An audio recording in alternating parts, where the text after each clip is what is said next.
사람인 줄로 믿습니다. 오늘 히브리서 11장 32절부터 38절 말씀을 통해서 믿음의 역사라는 제목으로 하나님 말씀 증거하겠습니다. 믿음으로 사는 삶 시리즈 41번째 시간입니다. 우리 모두는 믿음의 사람들입니다. 그렇기 때문에 우리 한 사람 한 사람 또 우리 공동체 전체를 정의할 때 한마디로 정의할 수 있는데 각자 지역도 다르고 학벌도 다르고 또 사는 곳도 다르고 또 사는 방법도 다 다르지만 한 가지 공통점은 우리 모두가 믿음의 사람이다 하는 것입니다. 그렇기 때문에 우리는 이 믿음이 무엇인지, 우리가 갖고 있는 이 믿음이라는 것이 무엇인지, 또 이 믿음이 어떤 일들을 할 수 있는지, 또 우리는 믿음을 위해서 어떻게 살아야 하는지에 대해서 더 관심을 갖고 잘 믿음에 대해서 알아야 합니다. 오늘 말씀을 통해서 우리가 세 가지에 대해서 좀 깨닫기를 원합니다. 제일 첫 번째, 과연 우리가 갖고 있는 이 믿음, 이것은 어디로부터 주어진 것인가? 두 번째는 우리가 갖고 있는 이 믿음을 통해서 과연 어떤 일들을 할 수 있는가? 세 번째는 이 믿음을 위해서 우리는 어떻게 살아야 할 것인가? 이 세 가지에 대해서 같이 말씀의 은혜를 나누길 원합니다. 제일 첫 번째, 우리가 갖고 있는 이 믿음이라고 하는 것은 어디서부터 주어진 것입니까? 또 이 믿음이라고 하는 것은 무엇입니까? 한마디로 말하면 이 믿음은 하나님의 선물이다라고 성경은 말합니다. 에베소서 2장 8절에 보니까 너희는 그 은혜에 의하여 믿음으로 말미암아 구원을 받았으니 이것은 너희에게서 난 것이 아니요 하나님의 선물이다. 자, 우리가 갖고 있는 이 믿음이라고 하는 것은 하나님이 사랑으로, 은혜로 값없이 우리에게 주신 하나님의 선물이다라는 것입니다. 그렇기 때문에 이 믿음이라고 하는 것은 나와 같은 게 아닙니다. 내 안에 있다 할지라도 나 같은 게 아닙니다. 나처럼 생각하고 나처럼 행동하고 나처럼 말하고 나처럼 넘어지고 나처럼 쓰러지고 나처럼 볼 것 없는, 볼품없는 것, 이게 아니라는 것입니다. 우리에게 주신 이 믿음이라는 것은 하나님이 우리에게 주신 선물입니다. 자, 그러면 이 믿음이라고 하는 것은 과연 무엇인데 우리에게 주셨습니까? 이렇게 말합니다. 사도행전 3장 16절에 보면 그 이름을 믿음으로 그 이름이 너희가 보고 아는 이 사람을 성하게 하였나니 예수로 말미암아 난 믿음이 너희 모든 사람 앞에서 이같이 완전히 낫게 하였느니라. 믿음을 뭐라고 설명합니까? 예수로 말미암아 난 믿음이라는 것입니다. 원래 그 믿음은 누구 거였다는 거예요? 예수님 거였다는 거예요. 그 예수님 것을 우리에게 나누어 주셨다는 것입니다. 그러니까 내게 있어서 이 믿음이라는 것, 하나님이 주신 선물인데 이 믿음은 내게 아니라는 거예요. 나 같은 게 아니라는 거예요. 예수님 거를 지금 나한테 내게 안겨주셨다 하는 것입니다. 그렇기 때문에 우리가 믿음으로 살려고 그러면 항상 나라고 하는 사람과 부딪힙니다. 내 생각과 부딪힙니다. 내 가는 길과 부딪힙니다. 내가 행했던 삶의 모습과 습관과 항상 부딪힙니다. 왜요? 내게 아니니까요. 만약에 이 믿음이 나로부터 나온 거라면, 내가 주를 믿습니다, 그래서 그것이 나온 거라면 왜 우리가 인생 살면서 내 상식, 내 경험, 내 생각 이런 것과 믿음이 부딪히겠습니까? 이 믿음은요, 나로부터 나온 게 아닌 거예요. 하나님의 선물이에요. 이 믿음은 내게 아니라 예수 거예요.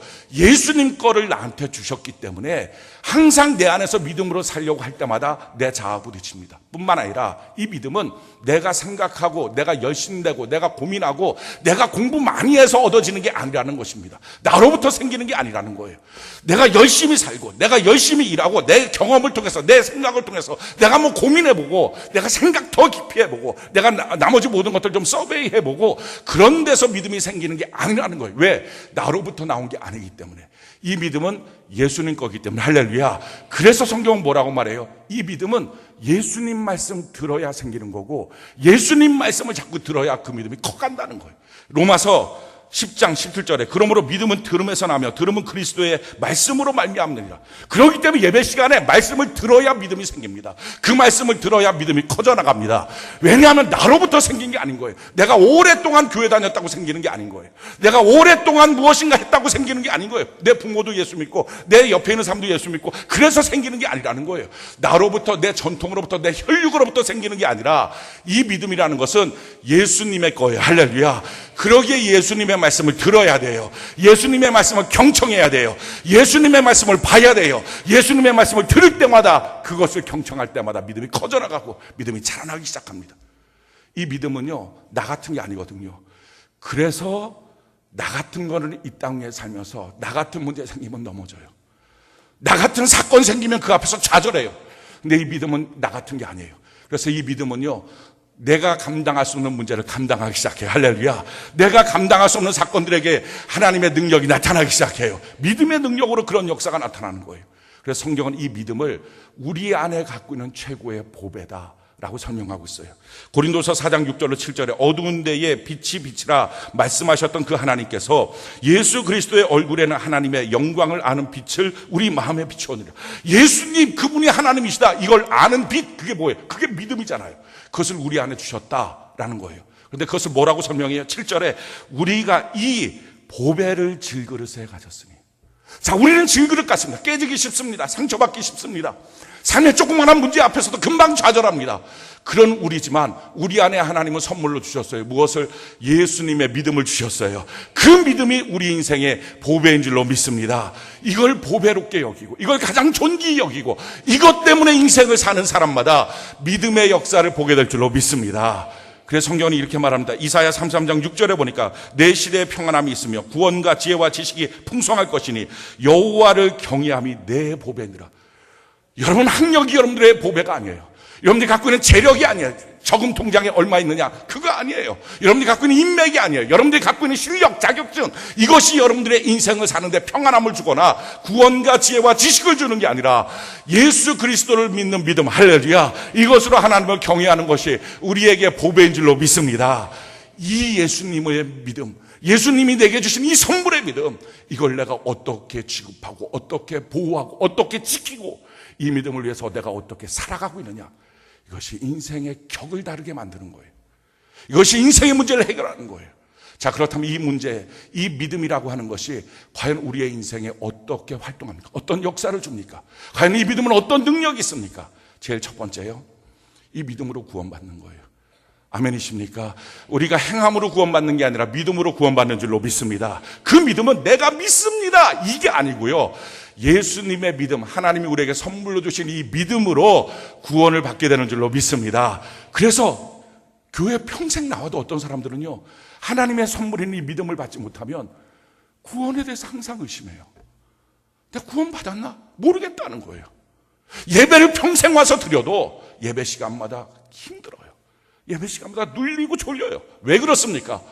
하나님의 선물인 믿음을 내가 받아야, 예수의 믿음을 받아야 구원을 받는데, 이게 아니고 자기 힘 갖고서는 신앙생활 하는 것이 참 어려워요. 신앙생활 자체가 될 수가 없는 거예요. 우리는 이 믿음으로 구원을 받았어요. 내가 구원을 받았나 못 받았나 알 수 있는 방법이 있어요. 그건 확실해요. 구원은요, 증거가 있어요. 두 가지의 증거가 있어요. 제일 첫 번째, 내적 증거가 있습니다. 구원을 받으면, 믿음으로 구원을 받으면 마음이 바뀌어요. 그게 내적 증거예요. 아무도 몰라주지만 내 마음이 바뀌어요. 자, 이 마음이 바뀐 것이 무엇으로 나타나느냐? 이것이 말씀을 믿는 것으로 나타나요. 전에는 성경 말씀을 들어도 봐도 안 믿어져요. 내 말씀 같지가 않은 거예요.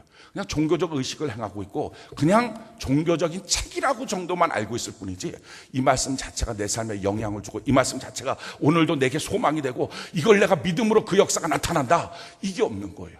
그런데 믿음으로 선물을 받아서 그 선물로서 구원을 받고 나면 마음이 바뀌어져요. 성경을 읽으면 그 말씀 믿어져요. 요한복음 3장 16절, 하나님이 세상을 이처럼 사랑하사 독생자를 주셨으니 이는 저를 믿는 자마다 멸망하지 않고 영생을 얻게 하려 하심이라. 이게 믿어지는 거예요. 믿어져서 내가 구원받았구나. 그러면 이 믿음이 점점 커나가는 게 뭡니까?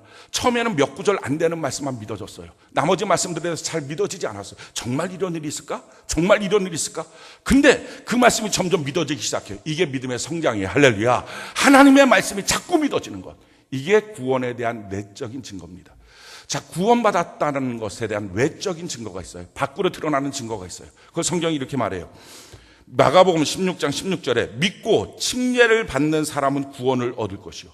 그래요. 내가 마음으로 믿고 그 다음에 침례를 받고, 교회 안에서 공식적으로 침례받는 거. 침례받는 게 뭡니까? 나 이제 예수님의 사람입니다. 할렐루야. 그걸 선포하는 거예요. 자, 이렇게 외적으로 침례를 받음으로 증거를 나타냈어요. 그 다음에 어떤 일들이 생깁니까? 가정 안에서 주변 사람들이, 야, 너 예수 믿으니까 달라졌다, 변했다, 너 교회 다니 변했다, 이 말을 듣는 거예요. 이게 바로 외적 증거, 내가 구원받았다라고 하는 증거예요. 사랑하는 성도 여러분, 여러분들이 믿음으로 말미암아 구원을 받는 것, 구원받는 것은요, 열심으로 받는 게 아닙니다. 행함으로 받는 게 아닙니다. 11조 내서 받는 게 아니에요. 주일 성수한다고 받는 게 아닙니다. 다른 데 가서 뭔가 봉사하고 내가 교회생활을 오래 했습니다, 이걸로 받는 게 아니에요. 믿음으로 받는 거예요. 할렐루야. 어떤 믿음? 내가 열심히 내는 믿음이 아니라 예수님의 믿음, 그걸 하나님이 내게 선물로 주셨는데 어느 날 그 선물이 내 마음에 탁 들어왔을 때 내가 주의 말씀을 믿습니다. 주의 말씀이 들립니다. 주의 말씀이 들릴 뿐만 아니라 그것이 믿어집니다. 그리고 믿고 교회 안에 침례를 받음으로 이제는 내가 공포할 수 있습니다. 내가 예수 믿는 사람입니다. 회사에 가서도 말할 수 있고요, 가정에서도 말할 수 있어요. 나 예수 믿는 사람이라고. 그때부터 사람들이 말하기 시작하는 거예요. 너 달라졌다고, 너 변했다고, 예전에 너 모습이 아니라고. 그게 구원받았음에 대한 확실한 증거예요. 우리는 믿음으로 구원받습니다. 두 번째, 우리가 갖고 있는 믿음이 무엇을 합니까? 우리의 모든 병을 치료합니다. 마음의 병, 육체의 병 다 치료할 수 있습니다. 마가복음 9장에 보면 예수님이 걸어가시는데 그 걸어갈 때 뒤에서 소경된 사람이 외칩니다. 다윗의 자손 예수여, 날 불쌍히 여소서, 내 눈을 좀 띄워주소서. 예수님께 외쳐요. 마가복음 9장 27절 29절 읽어볼까요? 예수께서 거기에서 떠나가실새 두 맹인이 따라오며 소리질러 이르되 다윗의 자손이여, 우리 불쌍히 여소서 하더니 예수께서 집에 들어가시면 맹인들이 그에게 나아오거늘 예수께서 이르시되 내가 능히 이 일을 할 줄을 믿느냐. 예수님 지금 점검하신 게 뭡니까? 너 믿니? 그거예요. 오늘도 마찬가지입니다. 지금 여러분들 삶 속에 어떤 문제가 있습니까? 어떤 질병이 있습니까? 가난의 문제가 닥쳐왔습니까? 가정의 갈등과 자녀의 문제가 닥쳐왔습니까? 오늘 예수님은 우리에게 한 가지를 물어보실 거예요. 내가 그 문제를 오늘 너에게 해결해 줄 거라고 너는 믿니? 그럴 때 주여 내가 믿습니다. 믿음을 점검하는 거라고요. 무엇이 그 문제를 해결합니까? 믿음이 해결하는 거예요. 믿음이 병을 고치는 거예요. 믿음, 우리 안에 주신 이 믿음, 그것이 내게 아니니까 내 병을 고칠 수 있는 거예요. 내게 아니니까 안병도 고쳐지고, 내게 아니니까 안진매이가 일어나고, 내게 아니니까 소경이 눈을 뜨고, 내게 아니니까 벙어리가 말을 하기 시작하고, 내게 아니니까 죽은 사람이 살아나기 시작하고. 내 거 같으면 내가 안병 걸렸는데 어떻게 그것이 나를 고칩니까? 근데 내게 아니라 예수의 믿음이기 때문에 능력이 있다는 것입니다. 그 믿음을 오늘 저와 여러분들에게 하나님이 선물로 주셨어요. 예수의 믿음을. 또한 이 믿음이라고 하는 것은요, 우리의 저주와 가난의 문제를 해결합니다. 성경이 이렇게 말합니다. 갈라디아서 3장 13절로 14절에 그리스도께서 우리를 위하여 저주를 받은 바 되사 율법의 저주에서 우리를 속량하셨으니 기록된 바 나무에 달린 자마다 저주 아래 있는 자라 하였습니다. 이는 그리스도 예수 안에서 아브라함의 복이 이방인의 미치가 또 우리로 하여금 믿음으로 말미암아 성령의 약속을 받게 하랍니다. 우리 가문 대대로 내려오는 저주가 있습니다. 어떤 집안은요, 이혼의 저주가 있어요. 그래서 형제 자매 부모 막 이혼하는 거예요. 어떤 집안은요, 아주 고질적인 불치병이 있어요. 어떤 집안은요, 여러 가지 갈등, 다툼이 그 집안의 특징인 경우가 있어요. 어떤 집안은 노름이 있어요. 어떤 집안은 술 먹는 게 있어요. 그러니까 가정마다, 가문마다 그런 여러 가지의 가정 안에서 계속적으로 마귀에게 용납함을 통해서 내려오는 저주가 있어요. 이걸 어떻게 끊습니까? 다른 걸로 끊을 수 없어요. 오직 믿음으로 끊는 거예요.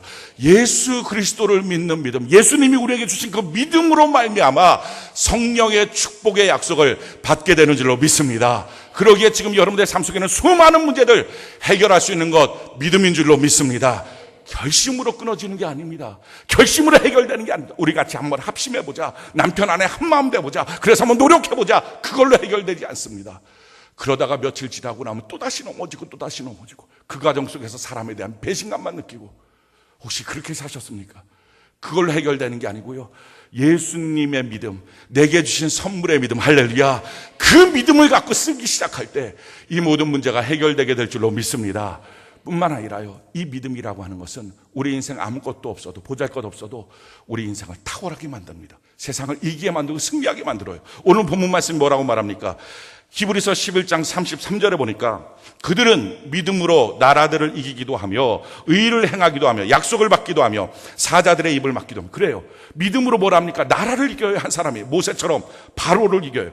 또 믿음으로 의를 행하기도 하고요, 노아처럼 불의한 세상에서 의를 나타내고 방주를 짓기도 하고요, 믿음으로 하나님의 약속을 받기도 하고, 믿음으로 사자들의 입을 막기도 하며 사자가 질렁거리고 있는 수많은 문제들 앞에 믿음으로 지켜지는 역사가 나타나요. 불의 세력을 멸하기도 하고, 사드락 메삭 아벳느고처럼 붉은 불에 들어가도 하나님이 지켜주세요. 무엇으로? 믿음 때문에. 그 다음에 뭐라고 말합니까? 연약한 자가 가운데 강하여지기도 하고, 전쟁에 용감하게 되어서 이방인의 진들을 물리치기도 하고. 이런 역사들이 믿음 안에 있는 거예요. 우리 삶에 있는 수많은 문제들을 해결하는 것 믿음으로 해결하는 줄로 믿습니다. 믿습니다. 믿음으로 승리하게 될 줄로 믿습니다. 그래서 믿음으로 점점 더 올라가서 마침내 탁월한 인생이 되는 줄로 믿습니다. 믿음이 들어간 나라마다, 복음이 들어간 나라마다, 하나님의 믿음의 선물을 받은 나라마다 전 세계에 위대한 역사를 만들고 있지 않습니까? 과연 그들이 갖고 있는 것이 뭡니까? 문명이 있습니까? 동양의 문명이 훨씬 더 크죠. 문명도 별것 없어요. 그들은 게르만 민족들 다 뭡니까? 결국은 야만족들, 산적들 이런 사람들입니다. 바이킹, 해적들입니다. 그럼에도 불구하고 그 나라에 믿음이 들어갈 때, 하나님의 믿음의 선물이 들어갈 때, 복음이 들어갈 때, 할렐루야, 전 세계 태양이 지지 않는 나라, 영국, 지금도 세계의 경찰국가 미국, 이런 일들이 된 이유가 뭡니까? 하나님이 그들을 높여서 점점 탁월하게 만들기 때문에 그렇습니다. 우리나라도 마찬가지예요. 복음이 들어와서 100년 동안의 역사 가운데 얼마나 위대한 일들이 일어났습니까? 사실은 아십니까? 1960년대까지 북한이 훨씬 더 잘 살았다는 것. 그것이 가리키지 못하는 공공연한 비밀이었어요. 훨씬 더 잘 살았다고요. 그때만 해도 북한의 김일성 주석, 대단하다, 태양이다. 근데 70년대 넘어서 점점점 무너져. 지금은요, 수많은 사람들이 배고파 살지 못하고 결국 전 세계의 빈민국가로 전락하고 말고 사람들을 팔아서 사람들의 노동력으로 먹고 사는 나라가 되고 만 거예요. 그 사이에 우리 남한 쪽이 어떻게 됐습니까? 아무것도 없던 남한이 점점점 돼서 이런 세계 10대 경제적인 국가가 되고 발언권이 생기기 시작했어요. 이유가 뭡니까? 우리가 잘 아는 것처럼요, 70년대를 넘어서부터 이 나라에 성령의 바람이 불기 시작했어요. 복음의 역사가 나타나기 시작했어요. 교회들이 세워지기 시작했어요.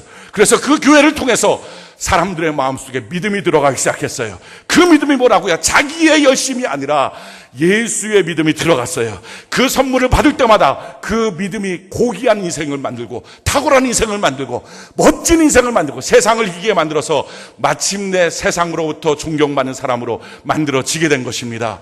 지금도 마찬가지입니다. 여러분들이 갖고 있는 자원이 아무것도 없다 할지라도 믿음 하나만 제대로 붙잡고 승리하면 마침내 그 믿음이 여러분들의 인생의 마지막 점에 갔을 때, 야, 이 사람이 이처럼 위대해졌을까? 사람들이 깜짝 놀랄 일들이 나타나는 것, 믿음의 힘인 줄로 믿습니다. 다섯 번째, 이 믿음을 갖고 어떤 일들이 생깁니까? 믿음을 갖고 우리는요, 예수님을 그대로 따라갈 수가 있어요. 정말 예수님을 위해서 살아갈 수가 있어요. 성경이 이렇게 말합니다. 35절 이하에 보니까요, 여자들은 자기의 죽은 자들을 부활로 받기도 하며 또 어떤 이들은 더 좋은 부활을 얻고자 하여 심한 고문을 받되 구차히 풀려나기를 원하지 아니하며, 고문을 받아도 풀려나기를 원하지 않는 거예요. 거기다 뭐라고 말하면 또 어떤 이들은 조롱과 채찍질뿐 아니라 결박과 옥에 갇히는 시련도 받고 돌로 치는 것, 톱으로 켜는 것, 시험과 칼로 죽임을 당하고 양과 염소의 가죽을 입고 유리하여 궁핍과 환난과 학대를 받았어요. 이런 수많은 고통을 받음에도 불구하고 그들의 신앙이 변질되지 않아요. 예수를 믿는 믿음 안에서 조금도 물러나지 않아요. 타협하지 않아요. 왜? 그가 갖고 있는 그 모습 같았으면 다 지겠죠. 그런데 그 안에 예수님의 믿음이 있어요. 할렐루야. 예수님의 믿음이 있으니까 그 믿음이 자기를 지탱시키는 거예요. 그 믿음이 자기를 만들어가는 거예요. 그러니까 그 모습이요, 너무 멋있는 거룩한 삶의 모습이 된 거예요. 세상 앞에 지지 않는, 죄 앞에 지지 않는 성결하고 깨끗한 모습으로 그 모습이 바뀌어지기 시작하는 거예요. 사람들의 존경을 받는 삶의 모습. 저 사람 의인이다. 저 사업장 의인이 하는 사업장이다. 이 말을 들을 수 있는 것, 바로 믿음의 역사였어요. 사랑하는 성도 여러분, 우리가 그 동일한 믿음을 다 선물로 받았다고요. 우리는 그 믿음을 지금 어떻게 취급하고 있습니까? 그 믿음을 지금 어떻게 만들어가고 있습니까? 그 믿음을 어떻게 점점 더 키워가고 있습니까? 아니면 예배 드릴 때만, 교회에 올 때만 잠깐 썼다 던져버리고 평상시에 문제만 터지면 자기의 생각으로, 자기의 감정대로, 했던 관성의 습관대로 혹시 일을 하고 있지는 않습니까? 오늘 예수 믿는 사람답게, 정말 예수 믿는 사람답게 능력 있게 살기 위해서는요, 예수님이 주신 믿음을 가장 귀히 여기고 그 믿음으로 싸워나가고 그 믿음으로 삶의 문제를 해결하고, 그래서 믿음의 역사를 모두 경험하는 은혜가 있어야 될 줄로 믿습니다. 그래서 어떻게 살아야 됩니까? 세 번째 문제죠. 과연 믿음 있는 사람들 어떻게 살아야 합니까? 유다서 1장 3절에 이렇게 말씀합니다. 사랑하는 자들아, 우리가 일반으로 받은 구원에 관하여 내가 너희에게 편지하려는 생각이 간절하던 차에 성도에게 단번에 주신 믿음의 도를 위하여 힘써 싸우라는 편지로 너희를 권해야 할 필요를 느꼈노니. 우리 하나님이 우리에게 단번에 믿음이라고 하는 선물을 주셨어요. 어느 날 갑자기 점차 그게 아니었어요. 그냥 멍하니 있었는데, 예배 시간에 나와서도 뭔 얘기를 하는지 멍하니 있었는데 어느 날 갑자기 말 한마디가 딱 가슴에 들어오는 거예요. 자기도 모르게 눈물이 쏟아지는 거예요. 그리고 그 말씀이 믿어져요. 아니, 첫 번째 경험은요, 믿어지는 게 아니라 믿고 싶어져요. 전에는 그런 생각조차 안 했어요.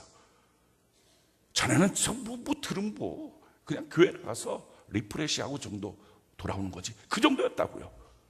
근데 또는 어떤 사람은 아내 손잡고 끌려나가고, 어떤 사람은 부모 손잡고 끌려나가고 그랬단 말이죠.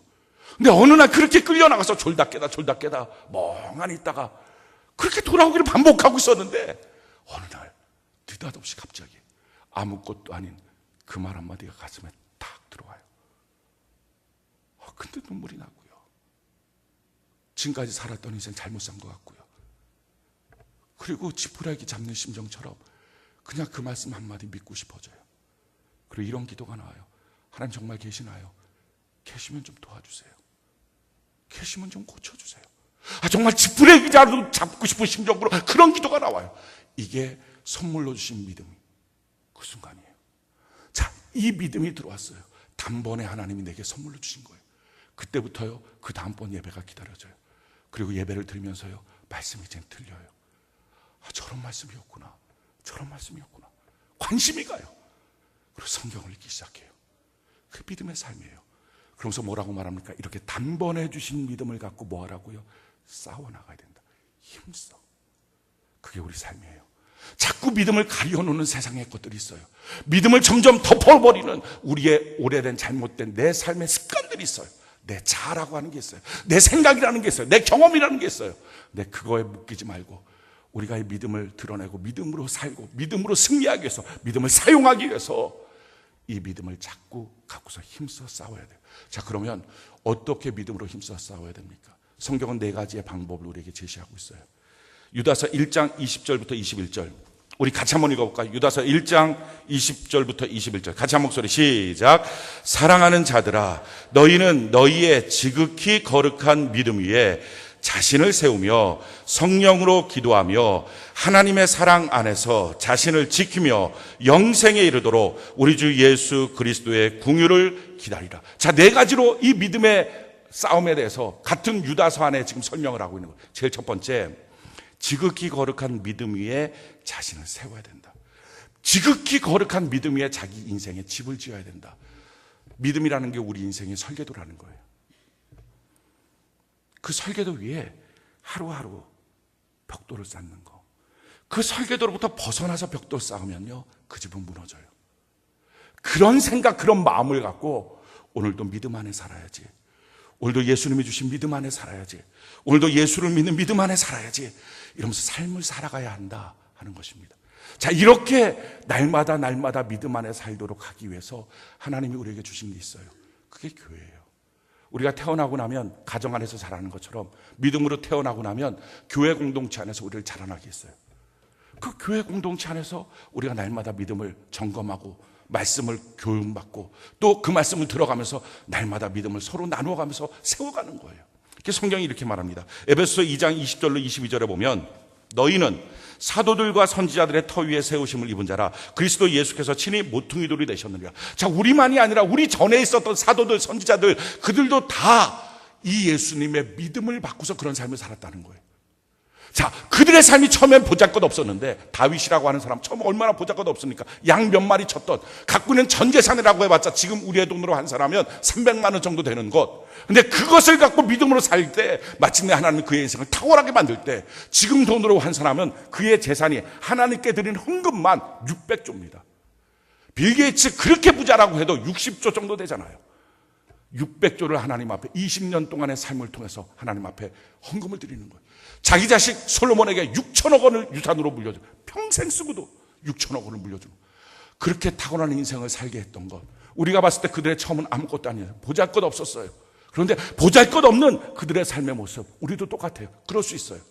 근데 그들이 예수의 믿음을 다 받았다고요. 하나님 주신 선물의 믿음을 받았다고요. 그러고 나서 그들이 어떻게 삽니까? 21절 보니까요. 그의 안에서 건물마다 서로 연결하여 주 안에서 성전이 되고, 그래요. 하나님이 임재하는 거하는 성전이 되는 거예요. 그가 성전이 된 거예요. 그가 가는 곳마다 하나님이 함께 하세요. 그가 천군 천사들이 호위해요.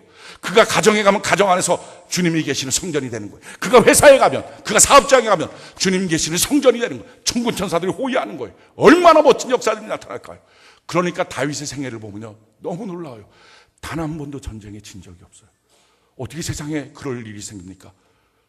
한 번도 전쟁에 지질 않아요. 왜요? 그가 성전이니까. 그 안에 하나님이 계시니까. 천군 천사가 호위하니까. 그러니까 전쟁터에 나가면요, 하나님이 가르쳐 주시는 거예요. 이렇게라 저렇게라 절로 가라. 우리의 사업을 만약에 하나님이 이런 식으로 지도해 주신다면 우리가 어떻게 사업하면서 무너지겠습니까? 문제는요, 내가 성전이 되어가야 되는데, 내게 주신 그 믿음을 갖고 성전으로 자라나야 되는데, 그걸 안 하고 믿음을 아무것도 아닌 것처럼 취급해서 던져버리니까. 세상 살 때는 인맥이 중요한 거야. 세상 살 때는 돈이 중요한 거야. 세상 살 때는 사람들로부터 힘이 중요한 거야. 이렇게 하고 세상을 사니까 자기만큼밖에 못 살잖아요.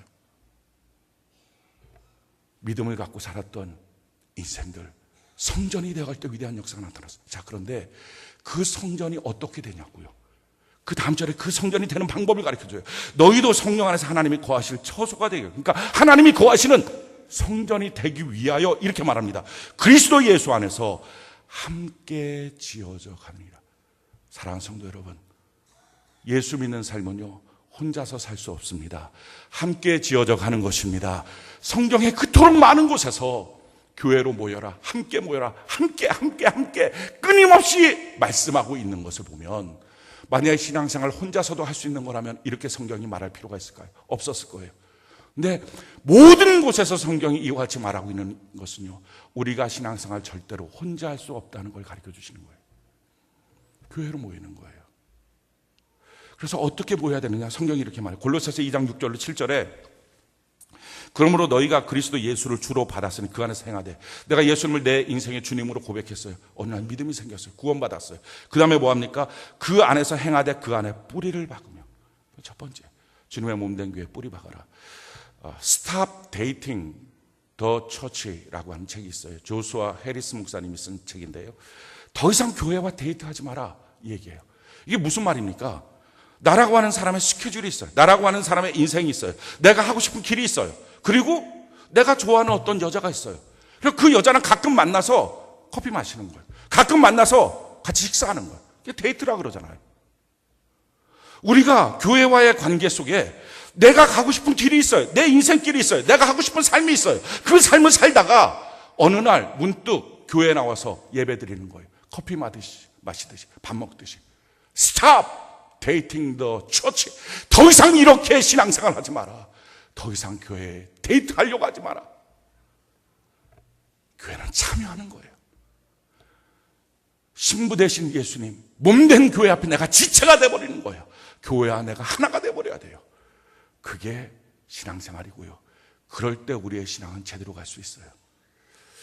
어떻게 참여합니까? 제일 처음에 들어라 하는 거예요. 하나님의 말씀을 듣는 자를 패하지 마십시오. 두 번째, 드려라. 하나님 앞에 시간을 드리고, 하나님 앞에 나의 온전한 예물을 드리고, 하나님 앞에 나의 삶을 드리고, 하나님 앞에 내 시간 가운데 하나님 앞에 내가 주의 몸된 교회 앞에서 봉사하는 일들을 드려라. 세 번째, 나누라. 같이 셀로 나누라. 네 번째, 전하라. 주의 몸된 복음을, 몸된 교회의 복음을 증거하는 삶. 이것을 통해서 참여할 수 있어요. 사랑하는 성도 여러분, 성경은 끊임없이 교회를 통해서 모이라고 말합니다. 모이기에 힘써야 된다고 말합니다. 한 마음이 돼야 되고, 한 몸이 돼야 되고, 하나가 돼야 된다고 말합니다. 그럼에도 불구하고 왜 교회 안에서 하나 되는 것을 싫어하고 혼자서 신앙생활 하는 것으로 자족하려고 할까요? 이건 한 가지예요. 그게 쉬우니까. 보이지 않는 하나님 섬기는 거 얼마든지 자기 마음대로 섬길 수 있어요. 보이지 않는 하나님, 그 하나님이 순간순간 나타나서 벼락 때리고 이러면 좋지만 그렇게 안 하신다고요. 오래 참으시는 하나님이라고요. 아침에 큐티 안 하고 저녁 때 해도 뭐라고 말씀하지 않는 하나님. 오늘 바빠서 큐티 못했네. 그래도 뭐라고 말씀하지 않는 하나님. 예배 빠졌네. 뭐라고 말씀하지 않는 하나님. 11조 내 마음대로 썼네. 어떤 사람 미워요. 그 미운 마음 그대로 그를 향해서 미움을 표현해요. 그래도 뭐라고 별로 말씀하지 않는 하나님. 그런데 마지막 날에 그 모든 것을 심판하실 하나님. 그러니까 신앙생활 별로 터치받지 않아요. 그게 쉽다고요. 근데 교회 안에 들어와 보십시오. 그러면 이 사람이 언제 큐티하는지 자기 셀에서 다 공개돼요. 셀밴드를 통해서 이 사람이 무슨 기도 제목이 있는지, 주일 성수하는지, 이 사람 온전한 11조를 하는지, 이 사람 과연 신앙생활 제대로 하는지, 누군가를 향해서, 세런을 향해서, 가족을 향해서 미워하는 그 마음을 이 사람은 지금 이기고 해소하고 있는지, 아니면 여전히 미워하고 있는지 점검된다고요. 그러니까 힘든 거예요. 날마다 보여지니까. 그래서 그렇게 안 하려고 그래요. 그래서 신앙이 점점 신앙답지 않게 돼요. 사랑하는 성도 여러분, 우리가요, 누군가 우리 집에 이렇게 띵동 하고 문을 두들겨요. 딱 열어봐서 웬만한 사람들 영접을 어디서 합니까? 현관에서 영접을 해요. 좀 더 친밀한 사람, 차 한잔 마실 것 같은 사람은 어디서 영접해요? 응접실에서 영접해요. 아무리 친해도 손님은요, 손잡고 침대로 안 들어가요. 침실에 들어가서 침대 위에 앉아갖고 같이 얘기 안 나눠요. 손잡고 안방에 들어가서 침대에 같이 올라갈 수 있는 사람은 내 아내밖에 없어요. 내 신부밖에 없어요. 예수님의 신부, 성경 것을 교회라고 말해요. 사람들은요, 자기 열심으로 하나님의 은밀한 곳에 들어갈 줄 알아요. 자기가 열심히 찬양하고 자기가 열심히 기도하고 땀 흘리고 있으면 그러면 하나님의 은밀한 지성소로 들어갈 줄 알아요. 그런데 각자의 사람이 아니라 예수님의 신부인 교회가 예수님의 손을 잡고 들어가는 거예요. 과연 나는 이 교회와 어떤 관계에 있는가? 나는 교회와 데이트하고 있는 상대인가? 아니면 나는 교회에 참여하고 있는가? 교회와 한 몸인가? 사랑하는 성도 여러분, 믿음의 삶을 살기를 원합니까? 하루하루 믿음 설계도 안에서 지어져 가기 원합니까? 주님 주신 믿음으로 키워가고 믿음으로 승리하기를 원합니까? 그렇다면 교회 공동체 안에 더 깊이 들어오시길 바랍니다. 예배 때, 특히 셀 예배 때 같이 참여하십시오. 셀 예배입니다. 셀 교제가 아니고요. 거기서 만나보십시오. 성령의 기름 부심이 어떤지를 경험해 보십시오. 두 번째, 오늘 성경이 우리에게 무엇하고 어떻게 해야지 우리의 믿음이 커져간다고 말하고 있습니까? 유다서 1장 20절로 21절에 보니까요, 사랑하는 자들아, 너희는 너희의 지극히 거룩한 믿음에 자신을 세우며, 두 번째요, 성령으로 기도하며. 우리가 기도해야 됩니다. 근데 그냥 기도하는 게 아니라요, 성령 하나님을 초청해서 성령 하나님을 의지해서 기도해야 된다 하는 것입니다. 성경이 이렇게 말합니다. 로마서 8장 26절에 이와 같이 성령도 우리의 연약함을 도우시나니 우리는 마땅히 기도할 바를 알지 못하나 오직 성령이 말할 수 없는 탄식으로 우리를 위하여 친히 간구하십니다. 내가 뭐라고 기도해야 될지 모르지만 성령 하나님 내 마음속에 감동하셔서 내가 마땅히 기도할 바를 성령께서 깨닫게 하셔서 제대로 된 기도를 할 수 있다 하는 것입니다. 우리 신앙생활은 사실은요, 두 가지가 필요한 거예요. 성령과 교회. 성경이 이렇게 말하고 있어요. 요한계시록 22장 17절, 마지막 성경이죠. 마지막 시대까지 살 성도들을 향해서 성령과 신부가 말씀하시기를 오라 하시노다. 듣는 자도 오라 할 것이고 목마른 자도 올 것이요 또 원하는 자는 값없이 생명수를 받으라 하시더라. 마지막 순간까지 우리를 향하여 챙겨주시고 우리 주님께로 이끌어주는 것, 성령 하나님, 신부인 교회. 그래서 우리 평생 신앙생활은요, 교회, 또 하나는 성령 하나님, 이 둘을 붙잡고 신앙생활을 하는 거예요. 근데 성령 하나님에 대한 그 약속이 있어요. 저는 이 약속을 얼마나 좋아하는지 몰라요. 이렇게 말씀하세요. 누가복음 11장 8절로 9절에 보니까요, 내가 너희에게 말하는 비록 벗됨으로 인하여서는 일어나서 주지 아니할지라도 그 간청함을 인하여 일어나 그 요구대로 주리라. 내가 또 너희에게 이론을 구하라 그러면 너희에게 주실 것이요 찾으라 그러면 찾아낼 것이요 문을 두드리라 그러면 너희에게 열릴 것이요. 13절 보니까요, 너희가 악할지라도 좋은 것을 자식에게 줄 줄 알거든 하물며 너희 하늘 아버지께서 구하는 자에게 성령을 주시지 않겠느냐. 자, 성령 하나님을 초청하는데 우리가 벗됨의 관계가 하나님과 있으면 너무 좋겠죠. 평상시에 주의 뜻대로 잘 살았으면 좋겠죠. 그런데 아무리 회개하고 아무리 회개해도 또 쓰러지는 거예요. 아무리 회개해도 또 죄를 짓는 거예요. 그래서 더럽혀진 모습으로 찢겨진 예복의 상태로 우리가 어쩌면 지금 이 시간 나왔을 수 있어요. 근데 하나님의 약속이 있는 거예요. 괜찮아. 벗되지 않아도 상관없어. 뭐라고요? 간청만 하면. 할렐루야. 간절하게 하나님, 나 성령 하나님 필요합니다. 소경이 어떻게 그냥 갑니까? 지팡이 있어야 가는데 소경 같은 나 어떻게 인생 삽니까? 성령 없으면 나는 살 수가 없습니다. 성령님 내게 임재하여 주시옵소서. 구하고 자꾸 두드리면, 간청만 하면 그 사람이 그렇게 어떻게 살았던 상관없이 성령을 주시리라. 할렐루야. 그래서요, 오늘 이 시간에도 우리는 다 성령의 충만함을 받을 수 있어요. 우리 모두 성령의 충만함으로 성령의 기도하게 하심을 따라 성령을 통해서 우리가 우리의 믿음을 키워가는 은혜가 있기를 바랍니다. 세 번째 뭐라고 말합니까?